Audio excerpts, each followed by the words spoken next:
Hey, MBA hopefuls, we are live on the air with MBA Waves, talking all things business and education. Before we get started, I'm going to remind everyone to give us a like and subscribe because it helps us to continue to create all this free content on MBA Waves. Today on episode 138, we're talking all about round one applications and how to prepare. And we're going to get into some of the trends we saw in 2023 versus what we anticipate for this year, 2024. What are your chances of getting in for round one in 2024? And what the adcoms are telling us to watch out for. This week, I'm your host, Eric Lucrezia, joined by my co-host, Bara Sapir, and we're joined by special guest, sorry for that ringing, special guest from Chicago booth and full-time admissions consultant, David Petersam. Hi, everyone. Hello, great to see you all. Hello, guys. And funnily enough, we just came out of the AGAC conference this year. For you guys who don't know AGAC, this is the Association of International Graduate Admissions Consultants. We just had our annual conference in Barcelona and in Paris, France. And Bara is actually here right now for the first time broadcasting from my own apartment in another room. And so the conference was awesome. I just want to give a quick shout out to our hosts, which were ESA Business School in Barcelona. And we also got to meet Esade in Spain, and here in France, we were hosted by HEC and ESA, and it was fantastic. And shifting gears, it is also Pride Month, so I'm going to give a shout out to that one too. But let's just get right started with our questions. David, as you're our guest, we'll let you answer first, then we might just jump in and Sure. answer. You are a Chicago booth alum. You started your admissions consulting firm soon after you graduated. So, as a consultant, you're in the front lines of candidates applying to business school. Mm-hmm. Start us off. Why don't you share with our listeners and people watching in the audience on YouTube how the business school application round system functions? Sure. So if an applicant is fully ready to apply for the first round, oftentimes in the ideal world, more times than not, we're going to encourage them apply in the first round if they're ready to go. A few reasons they may not want to apply in the first round, even if they otherwise have time. Maybe they need to work on their standardized test score. The pendulum swinging back to now we're putting the COVID far further into the past, hopefully, knock on wood. Mm-hmm. There's resurgence in the importance of standardized testing. Another reason we've had applicants who are ready to apply in first round, we've told them to hold off if they think they may be lined up for a good promotion. If they haven't had a lot of career progression, they think, hey, I think this is going to happen. Let's hold off, cross our fingers, hope to get that promotion, that new title, that new responsibility, and we'll just rewrite your essays and as necessary and apply in round two. Roll the dice, if you will. So there's not necessarily a best round for everyone to apply in, but overall, Eric and Bara, most of the time, if they can apply in round one, by all means. If your application's ready to go, you've got everything lined up the way you need to, apply in round one. We've had a few instances over the years where someone's worried about losing a job. And if that happened, we want to rush that application in so we can put their position to current, time in terms of their resume. So a lot of things to consider. But overall, the earlier you apply, again, overall, the better off it is. As the rounds progress, they're looking at the demographics, they're looking at trying to check all the boxes. They make offers as they make offers, but the yield, the percent of people who accept versus of those that got offered, it's not always perfect. So they can get into the last round and say, wow, we've made offers to people on the West Coast, but none of them, very few have accepted them. They don't want to get the reputation that they don't accept applicants from the West Coast. So round three, they're going to lean heavily on that geographic region. Or maybe they just didn't get a lot of liberal art undergrads for any number of reasons. So they're going to look a little bit harder there. So the longer you wait, sometimes a bit of a luck element creeps into it. And in the perfect world, let's take the luck element out. Because if you have well-prepared applications, then you really don't need luck. And it seems to me that luck's more likely to work against you. Yeah, I fully agree. If you can apply in round one, it's definitely the best option if you're fully prepared and have a well thought out and fleshed out application. But what comes to mind, you mentioned luck, and I would, some people define luck as when preparation meets opportunity, right? And I would just harp more on the preparation part of it. in the sense that with so many variables that can change, like you mentioned, losing a job or a promotion, which are kind of like two opposite things that can influence your timing. So the best thing you can do to be nimble and agile in the face of change that you cannot always predict is to be as prepared as possible. And the way to do that is to start early. When I'm working with my clients, I don't know about you, David, how soon before the deadline you tend to pick them up. But for me, the earlier, the better. If I can help them navigate the research process and the reflection of like, who am I? What do I want to do? Where do I want to be, and then really have that time built in to prepare the GMAT, which I'm going to ask Bara about in a second, or GRE or EA is another exam that more and more schools are accepting. You have time on your side to have as many things in place as possible to allow you to respond to change, which is inevitable. So, listening to both of you, it's reminding me how you can put your best foot forward, but there's other people and there's other situations on the other side. The adcoms are the ones that are thinking about, like you said, David, like, is this a liberal arts, heavy class? Is this an engineering heavy class? Right. So the only thing that each of the applicants can do essentially is bring their best foot forward each and every time. And, that you hopefully are only going to be doing round one, but there are times when people apply for another round, right? If they don't get in or they're waitlisted. So can either of you tell me, is there any disadvantage for applying in round one? Only if you're not prepared. Again, if you're prepared, you don't have to worry about it being, if you're an engineer in round three, and it's turning out to be a very engineering heavy class. If that's the case, you're out of luck. So again, usually applying earlier and try to eliminate that luck factor. And luck happens to everybody, Eric, and I agree with you there. But we can control as many things as possible. Let's do it and let's get in early. And it also usually shows more interest in the school. If you're applying late, they may think you're not the first choice, and would he even accept the offer if we make it? And how happy a student would this person be at our campus if he or she ends up coming here? Yeah, absolutely. And lining yourself up or with that right timing and to end up being able to successfully apply during round one. And when I successfully, I don't mean getting admitted, because you don't know that, right, until you go through the various steps. But I mean successfully in the sense that you've really prepared the best application possible with a competitive GMAT score and so forth. With all the distractions we have in life, especially when you're a working young professional, you may have, partner, kids, parents to take care of, mortgage and so forth, not to mention the personal life. What are some of your tips or suggestions on how to best stick to applying to round one when that's your goal? We work with them. If necessary, we'll follow up with them. We can set up a timeline to encourage them. If we get an early start, we have plenty of time to work through, as you talked about, discovering their wow factors and choosing their personal story themes, deciding what we want to write about for each essay, and then we just try to keep them on track. If they get stuck with their writing, they can always call us to discuss things. I'm sure you're the same way, Eric. It usually starts off predominantly via telephony. Hey, I've got these 3 ideas. Which one do you like best? Well, A and B are pretty good, but I really like C because it highlights leadership and initiative, for instance. Oh, well, David, if you want to talk about that, maybe we should talk about the project I led last spring. Okay, tell me about that project. Here's why I like this even more. So we try to identify the things, talk them through, tell them what we're looking for. And again, they send us a draft, we get it back to them. And while we're looking at it, their eyes are freshening. So when they see it again, they're ready to go. And again, sometimes we create timelines, just depends on the applicant. A lot of them would be like, I don't need a timeline. I can do this. I'm self-motivated.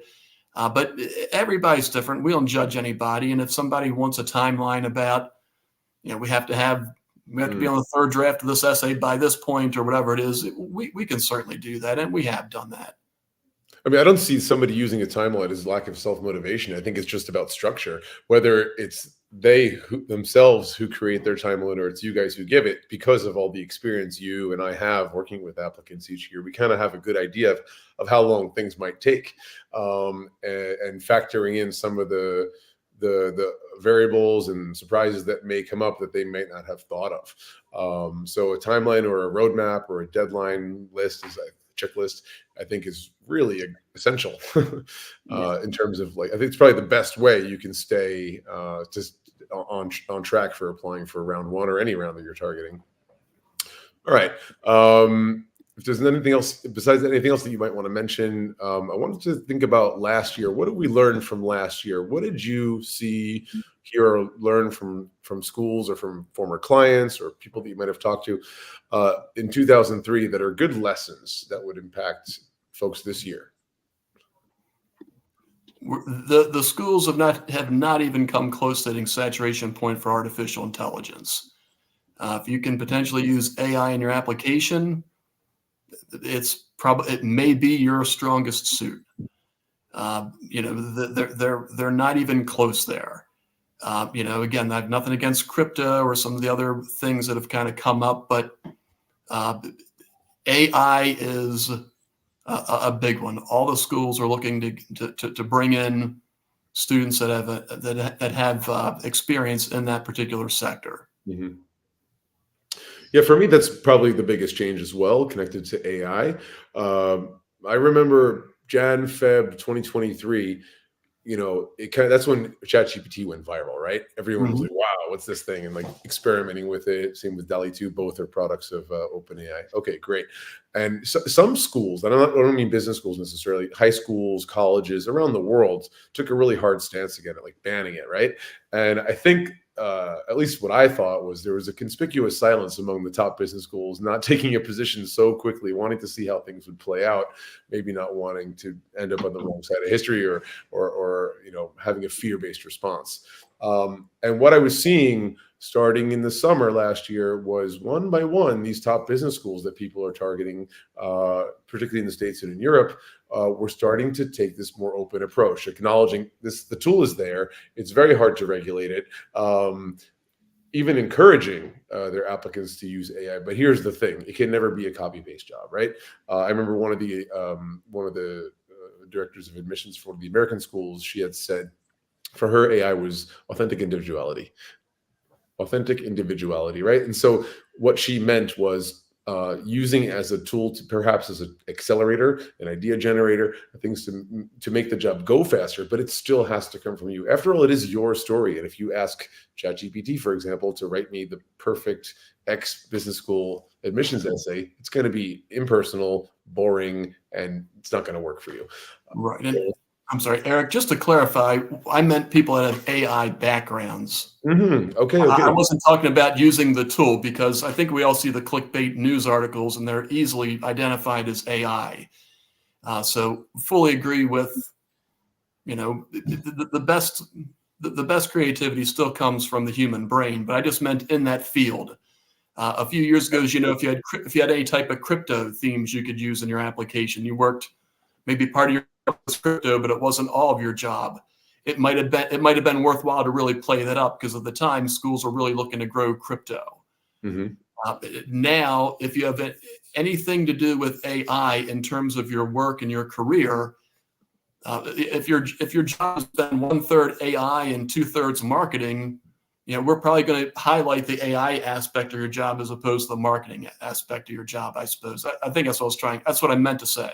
Well, let's talk about them more. Both are really relevant points. Absolutely, the tech aspect to one's profile, especially if it's artificial intelligence based, is relatively rare. I mean, one of the challenges that schools face is they don't have enough professors to teach this stuff. And if they do, from one semester to the next, the technology has progressed so much that they have to reinvent their curriculum. So it's very challenging. And I think schools, what I've seen anyway, especially at the PhD level, is like really like showing dollars behind interest to attract people to study that, because they also need people to teach it.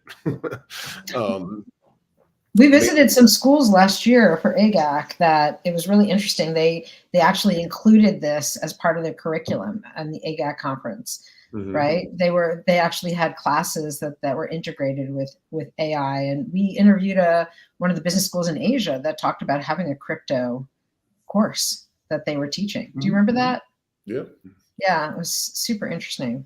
Well, yeah, like David was saying, I was hearing a lot more about crypto 2017, 18, 19, 20, and then post-COVID, it's really repositioned to more about AI. Now, AI is everywhere, and it has been everywhere for a while, just in much more subtler ways. And now it's much more, I suppose, democratized, commercialized, whatever you want to call it, much more present. It's like the public is like sort of woken up, say, oh, it is actually here. This is not some future, fantasy. This is reality, and it's going to become more and more present. But I like this comment I saw actually a couple times over the last few weeks on LinkedIn. It's like, I don't want like AI, to write stories for me and paint pictures. I want AI to like do my laundry and wash the dishes so I can, paint pictures and write stories. And I'm like, yes, that's so right. To take away the more rote tasks, the more, menial and boring things, so we can focus on enjoying life.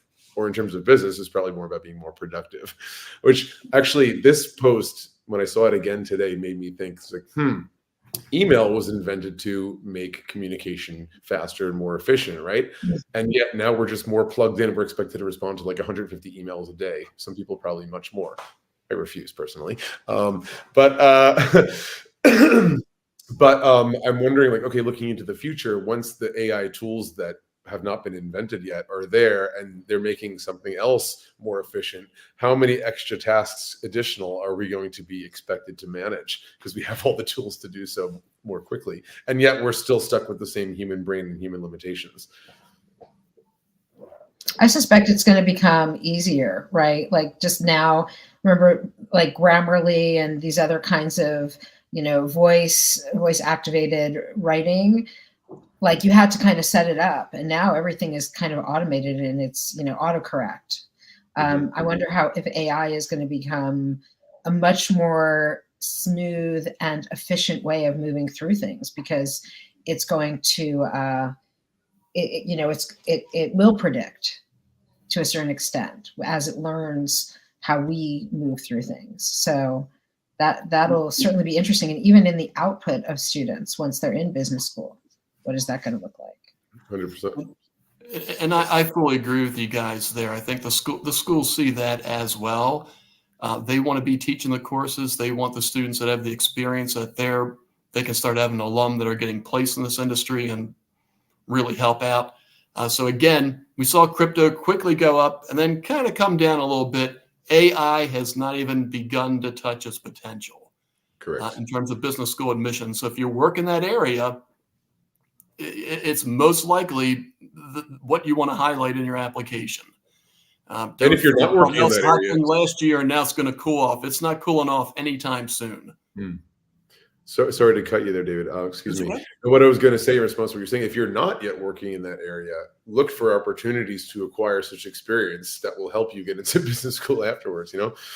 If you're working for a large company that has a team or a branch or a department that has more AI, they're using AI, that gives you a chance to dip your toe in the pool and get a little bit more experience under your belt. That's going to be something you can include and should include on your CV or resume, and it will definitely motivate the admissions office to look at you more seriously. And why? Because at the end of the day, business schools want to make sure that you are employable, that you are going to not just survive in the tough classes, but that you're going to become part of this brand and show the world what they produce, right? So you're going to get out there and get a fantastic, high-paying job at a prestigious company where you're happy and earning a good salary, and pays it forward. It's a virtuous circle, right? So it's very much about the attractiveness that you have as a future applicant for a job post MBA. So an AI. A few ticks of AI on your CV is definitely a bonus. Are there any other trends or changes that you think the job market that are happening in the job market that can impact the candidates as well as AI? Is there anything else that you're seeing impacting them? Well, we could talk about testing. Yeah, that is pretty interesting. Like every single test has changed in the past like year. right? Everything has changed. The LSAT is on its way to change, and the GMAT has changed. The EA came on board a while ago, and then the GRE is changing. Okay, we won't even get into SAT and ACT because that's not really relevant here, but certainly those are changes and those are impacting candidates and how they're moving forward with their testing. I mean, we know that the GRE has a bigger market share than it did before, and we know that more schools are accepting the GRE than before. But do you see any changes in the job market itself, like AI, that you think are affecting candidates? I mean, crypto, you say that ship is sort of sailed. I mean, is there politics or anything that you think are? I don't want to say crypto is sailed. If someone has a good crypto background, by all means, it could very well be their best ticket in, and it might be what really needs to be highlighted. But the interest isn't continuing to grow exponentially the way it was a few years ago. AI is the new super hot thing, and even if you only have a little bit of experience with it, your company got involved and you're able to only get on one little project tangential to it. That just may be your best story theme because it's literally that red hot right now. Mm-hmm. Absolutely. No, but what Bara was saying regarding testing, there was a lot they were talking about at the AI conference this year. We had GRE on site from ETS. Sorry, I should say we had ETS on site representing the GRE, who also create the TOEFL. Both of those tests changed in the last quarter of last year. And at the same time, GMAC, those who create the GMAT test, changed their exam as well. So there's a lot of interesting trends shifting there. In the data that we were seeing, some schools, they're at parity between the GMAT and the GRE. And that's really interesting because, just a few years ago, maybe it was like 80 or 90% at a lot of schools that were taking the GMAT. And so why are people shifting? And it's kind of, I think it's a very individual question. But as I always advise my clients, I was like, it's to your benefit to check out both exams and see which one makes the most sense to you, where you feel more comfortable and where you're scoring better, for sure. And then the other thing was that the EA, the executive assessment, which is something that also GMAT creates, it's designed for executive profiles, usually going for executive MBA programs. And yet more and more schools are on board for accepting that as an alternative to the GMAT. Interestingly enough, I just did some research yesterday looking at what schools are accepting Duolingo instead of the TOEFL or the IELTS, right? So Duolingo had this really interesting opportunity when COVID happened, right? There's always winners and losers, and they had already this online version of their English language proficiency test. And it includes a speaking section where you're recorded on video. Yes, I'm going to guess it's about 10 minutes. I don't remember exactly. But schools like this because they can see not only how you speak, but also what kind of a speaker or presenter you are, how comfortable you are, how confident, charismatic. And obviously, as a business leader, those qualities are very useful. And last I checked, there weren't any business schools accepting that, but I checked again yesterday, and I found 7 of the top US MBA programs are now accepting Duolingo as a language test. So I feel like the sands continue to shift in the testing world, and I think that's very interesting. Anything they can do to cast a wider net and attract more applicants without really compromising the quality of their applicant pool and their standards, they're going to do it. Mm-hmm. To a point, David, because talking to some schools, without naming any names, several of the schools were really hesitant still about whether it's the EA, about Duolingo and so forth. It was really, in their minds, it could, create perceptions that they're easing up on quality or control, you know what I mean, to make sure they have strong students in the class. So the tests you accept, the message communicated about how strong of a program you are.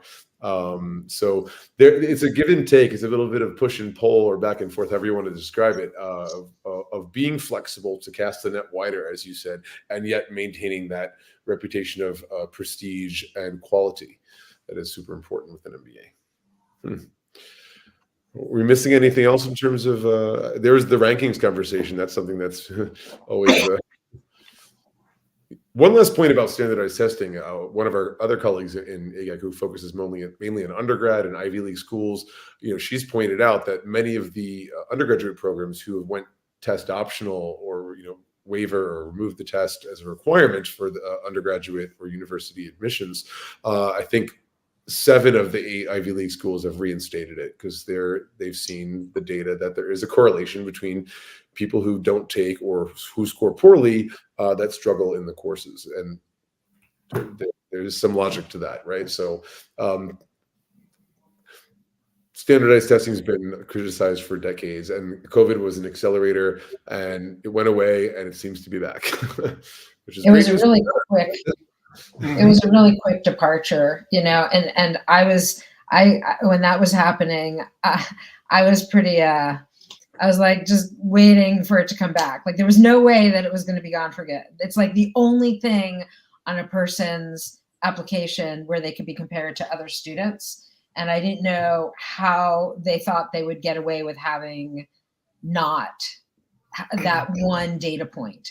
But then again, it is just one data point. So students have to remember that it's not all about the standardized test, but that in itself, it is an important data point that speaks to who they are as compared to all the other test takers.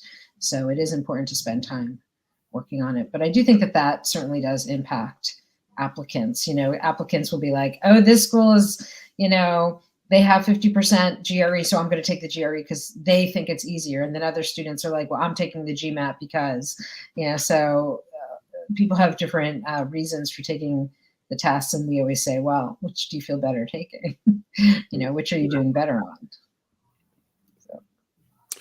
So David, looking at this cycle, right, we're 2024 to 2025, right, for September start or even J-term. But anyway, speaking about right now, could you tell us a little about some differences that exist between rounds 1 and 2 versus the other rounds? You touched on this a little bit earlier, but just to go a little bit deeper on some things to consider.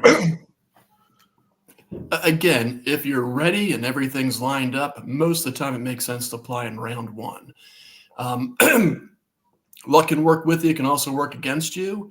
If you've done everything right, you've crossed all your T's, you've dotted all your I's, luck's probably going to work against you. You have very well prepared applications. If you're putting it off, if that class ends up being heavy with people with your undergrad major, from your region of the country, the world, whatever it may be, your particular industry sector, you can be out of luck.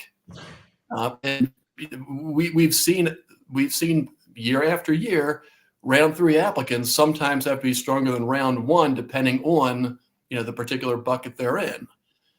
We get a bunch of public accounting applicants, and sometimes around 3 do a little bit better. Well, that school must have been light going into round 3 with CPAs, and maybe the opposite was true for IT or whatever the case may be. But again, the schools are very, very sensitive to having well-rounded classes. You would think that when you make these offers that the yield's going to remain constant, but when you break it down into so many different buckets, invariably there's going to be something that they're going to start looking at and saying, whoa, how come we don't have anyone from, how come we don't have any women from the Southwest or whatever the heck the case may be? And no one wants to get termed as, oh, this school doesn't admit people from, public schools or this region of the world or whatever it may be. So they're very, very, very sensitive to that, and understandably so. Sure. What about scholarships? Like, do scholarships have any kind of role in what round a student applies in? Like, is it better to apply in round 1 because there's more financial support in the beginning, or how does that work? Excellent question. As you know, more and more applicants are getting financial aid. That's been a trend now for quite a while. Not nearly as many pay the sticker price as they did, way back when I started my company in the 1990s. But overall, your best chance for scholarship is going to be by applying early. For sure. For sure. I mean, there's going to be a limit to how much money's in the pot, right? And so if you have, loads of fantastic candidates applying early on, if the money dries up, it's dried up for that year. So it's another reason to go early. What about as international students? Do you think, is it too risky to apply for round 2, or is round 2 more or less like round 1? What is your take on this? Round 3? So when I say international students, I kind of hate this term, right? Because everyone's international, depending on moment, where you're standing at the moment. But if you're applying from abroad, for an American school, we even more strongly encourage them to apply early. And don't risk anything with your visas or anything like that. Get everything in early. Most international applicants are going to apply early too. Very few schools have an underrepresentation of international international students in the United States. Again, depending on how they want to slice that bucket, they may have more from this country than that country, but overall, definitely want to apply early. Give yourself plenty of time to, get all your travel documents in order, and you don't want to be waiting too long for that. Sure. Yeah, I mean, the visa process can be definitely cumbersome and long. And if you're going for round 3 or the schools that have a round 4, that's tough for an international student. I think 1 or 2 is pretty good. I'm just curious if you had a different take. Do you find much difference between round 1 and round 2? A little bit, not that much, a little bit. And as you mentioned, Eric, most of the time it's not a problem for internationals. It invariably is going to, it's a factor to consider. And we feel the stress too. It's not just our applicants that feel the stress. We feel the stress right there with them. Oh, yeah. The earlier the better, but even more so for internationals. Yeah, I mean, talking about feeling the stress everywhere along the way. I mean, we're with them at every step of through this journey, and yeah, we feel it. We're excited for their successes, and when things don't work out, man, it's tough. And we're like on the edge of our seats waiting for that decision, especially when it's like a waitlist situation. That's just the worst, right? Like, you're almost there. Come on. As both of you look at the students that you've had accepted to the different programs, have you noticed any trends that you were surprised about, or maybe they're not trends, maybe it's just maybe some of your students have done a lot of work, like you were talking about liberal arts or engineering or AI or fashion, retail, logistics, whatever. Is there anything that you're surprised worked or that didn't work in those applications?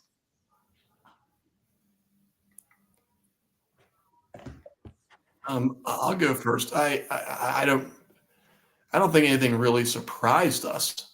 Mm-hmm. For the most part, we have a pretty good, we try to keep our finger on the pulse of the schools and what's going on, and we talk to various admissions people at these schools. Again, as I mentioned earlier, I think the big one is artificial intelligence. It was very, very hot this year.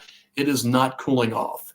So if your friend who works with you in AI got in, the ship did not pass you yet. Don't worry. You got at least one more year, probably multiple years, but definitely going into this year. If we have an applicant with an AI background, most likely we're going to be highlighting the heck out of that. What I'll say, learned quite a bit of things, again, to mention this conference that just came out of. My mind is very much still there. And, several of the major players, right? I'm talking about top 10, top 20 schools out there are making some changes. Adjustments on the essay questions. A few schools are changing questions or giving either more or less flexibility on the questions. Like you may have less choices or more choices. I know some schools are moving from a deadline system, like the typical round 1, 2, and 3 that would usually correspond to roughly September, early October, January, and March, to a rolling admission system. So that's another change. Sometimes you're seeing them change and change back. In response to artificial intelligence and concerns about not having authentically written essays, more and more we're seeing the use of video essays. Kira Talent's the major player out there that provides this service to business schools, and I think companies as well, where you can get prompted for a question, you have to answer it in the moment. And some schools are using this in combination with traditionally written essays and interviews. I think it's a fantastic tool because it really, it shows you how people think on their feet, and you really have to get to the point. which I think is always the first skill that you want to show you have through your CV or resume, like taking your whole career and getting it on one piece of paper, one page. So these kind of shifts I think, are very much in response to the market, to the technology, to laws. By the way, in the United States, we had that Supreme Court decision that very much affected how admissions, what questions they can ask about your race and so forth. So, and schools are very much interested in maintaining and continuously increasing their diversity. As you know, study after study shows that companies are more successful, mitigate loss, and increase profits with diversity in every aspect of diversity, by the way. Business schools understand that as well, not only to create an experience for their students that's more interesting and more thought-provoking, but also to produce MBA grads that are going to correspond to the needs of these companies. And so in the States, as you know, certain questions in the admissions process had to change as reviewed by their own legal teams. They have had to come up with other more creative strategies to sort of guarantee that diversity that they're looking for and that their students deserve. So that's very interesting. So yeah, those are some of the reflections I have about this topic. Well, listen, David, before we wrapped up today, I want to just ask you or Bara, are there any other final advice that you'd like to give to applicants applying for this year, particularly round one? Start early. Don't waste time. The more time you have to really brainstorm questions, the better. For most of us, it's sort of a function of the passage of time. You know, we can work with applicants and we can start putting, I hope I don't sound manipulative, put some ideas in their head, and then it's just going to pop up organically whenever it does. You just can't say, well, I'm just going to wait till late August. I'm going to give myself 3 hours every night to brainstorm. It doesn't work that way. You know, we'll share some ideas with our applicants, and then all of a sudden, you know, they might be rolling out of bed, they might be getting out of the shower, they might be at a red light, and they have that aha moment. You know, make a note of it, write it down, and you know, again, that's what we really want the applicants to do. Take as much time as you can, even if you don't have a lot of time to really start on it right now, and hopefully have time to at least start on the standardized test piece of it. If you start, you know, if you know what you're supposed to be thinking about, then you're giving yourself more time to really come up with your best topics and your best ideas, and it's going to align you with the best experience. You know, it all comes down to the basic questions. Why do you want to get your MBA? What's the best school for you? You know, where do you see yourself in a few years? So give yourself as much time as you can to really build that solid foundation. Absolutely. Yeah, I'm thinking also like authenticity. Seems like last year at AGAC, the AdComs were talking a lot about authenticity, and this year they were talking about authenticity.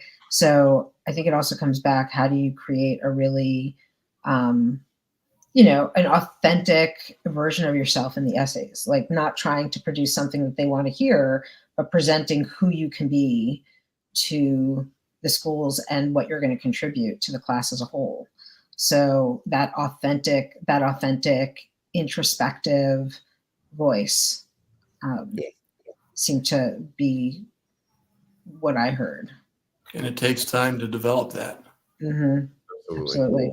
It's one of the best things that I do for my clients is helping them to, like you said, David, find their voice, right? But also that reflection process and sort of listening to your own story and thinking, that's really interesting. That's something that's going to set me apart. That's something that's going to be unique and you know, contribute to the conversation in the classroom based on my personal perspective, experience, background, and so forth. You know, what I will just add to everything that you said that was already fantastic is stay away from the blogs, Reddit, and so forth.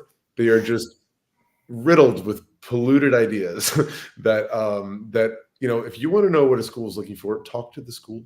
Like, they're not, you know, doing magic. They're not, you know, they're not trying to fool you. The best way to understand their culture, their values, there's probably a mission statement right on the website is a great place to start, by the way. Talk to alumni, talk to current students, talk to more alumni and current students, really go deep. And, you know, the cliched ideas of what schools are looking for that are just regurgitated on those blogs like Reddit I think result in some of the worst essays that schools have ever read, and they're so boring and cliche. It's like, so yes, you're going to hear them say the word authentic a lot, and they really mean it. Yes, and So if I could just add to that, I'm sorry, you reminded me. We strongly advise people to stay away from the sample essays out there. We joke internally, you can buy them by the pound, right? Because they don't do anything to encourage the creativity. And we don't want someone to see that and then get pigeonholed into thinking they have to write about, a particular thing. We don't want the cliched essay. There's the I look around my apartment essay. In this corner, I see a trophy. It reminds me of accomplishment. In this corner, I see, a picture of my dead grandmother. It reminds me of compassion. It's stay away from them. Exactly. Yeah, don't stay away from stale, stay away from cliche, stay away from, It's got to be unique to you. Yeah. Well, David, that was fantastic. By the way, next week, the episode we have coming up is also about AI. Even though that wasn't exactly the topic of today, it sort of turned into that. Maybe it's the AI working for itself. I don't know. But we're going to have an established author and artist to be on the show and talking about her experimentation with AI and how to stay authentic using that technology. But anyway, I want to thank you so much for joining us today. It was fantastic. That is Eric and Bara. All the time we have for today. So thank you for watching if you stayed with us for this long. And if you liked today's episode, please give us a little thumbs up, say that you liked it, and subscribe to MBA Waves to stay on top of the latest trends and news in the world of MBAs, business, and education. And don't forget to check us out next week. As I just said, our whole schedule is on the website, mbawaves.com. Bye-bye.